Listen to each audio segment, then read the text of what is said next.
The Fair, a place full of wonder and enjoyment. A place where you can go and get your fill of as much junk food as you want, and not be judged because that's all that's around you. Or even go and ride some rides for a quick thrill. For the longest time I have loved the fair, especially around Halloween. My town always has the fair all set up horror theme. It's honestly pretty cool. Haunted houses everywhere, chainsaw dudes running around, people dressed up as monsters. This year is supposed to be crazy because some new people are going to come in and set it all up. It was the town's talk, and people were pre-ordering tickets to be able to go right in and go see some haunted houses and get their spook on. Me and my family were some of those people. My mother sparked the idea during dinner for all of us to go as a family. Me, my mom, my dad, and even my little brother. She said it would be fun since we don't really do anything in October anyways. We all agreed, and honestly I was really excited because I was going to branch off and go hang out with some friends of mine. These friends were some people I recently met at school that helped set up the fair. They told me they would show me around the haunted houses for free. This was because the haunted houses have a separate price from the entrance fee. There's usually $10 per haunted house, and the place had 5, so it was a pretty epic deal. Me and my family went to the fair on the first day. We all got our stuff together and we decided to wear costumes to fit with the horror theme.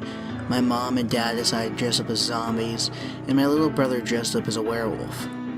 I went as a modern day looking plague doctor with a gas mask. I created the costume myself and even used a real gas mask.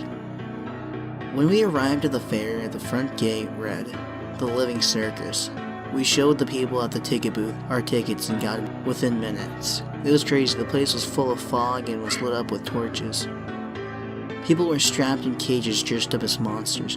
Their eyes even glowed, their movements were so fluent, and when they lunged at you through the bars, it seemed almost real. I told my parents I was going to go off with my friends and go see some haunted houses. They told me it was fine, I just have to take my little brother, which didn't bother me. He's pretty quiet and doesn't really bother. My friends told me to meet them at one of the haunted houses that was the Night of the Living Dead themed. We all went through the whole place. But the place smelled like death. The zombies seemed almost lifelike, and one almost even bit me. The place scared the hell out of me, my little brother, so I kept him close to my side. Towards the end of the haunted house, one of the workers almost grabbed my little brother, so I complained to the people at the front. They apologized and even gave him some candy. That made my little brother happy, and me and my friends carried on to the next haunted house. The next was werewolf and vampire themed. The place was kinda lame, but one thing that stuck out to me and my friends was how creepily realistic everything was during one part.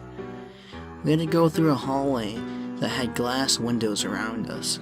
One of the rooms had this person strapped to a chair with handcuffs and duct tape.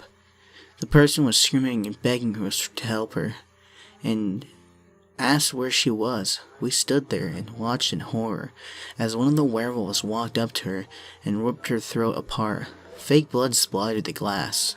Seeing that ruined the haunted houses for us, we were heavily disturbed and just wanted to leave, but one of my buddies talked us into investigating the employee-only section of the place.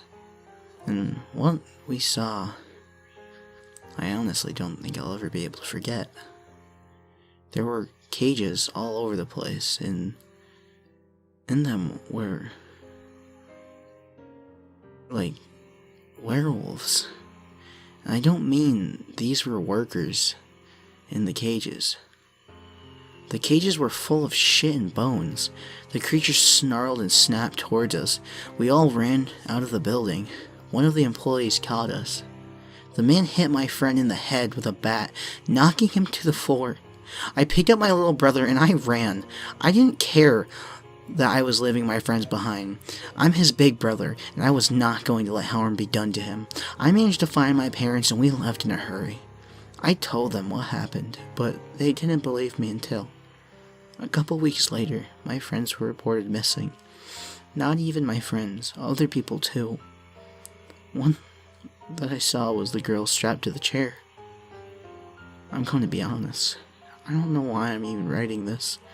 and putting it out there. I was hoping it would make me feel better or maybe try to find answers. But currently writing this is making me feel worse than ever. I don't know if those creatures were real. Maybe they were fake, but what I do know is that someone did take those people and attack my friends. There is no happy ending to this. I just hope that whatever happened, they managed to escape and not become food for whatever was in those cages.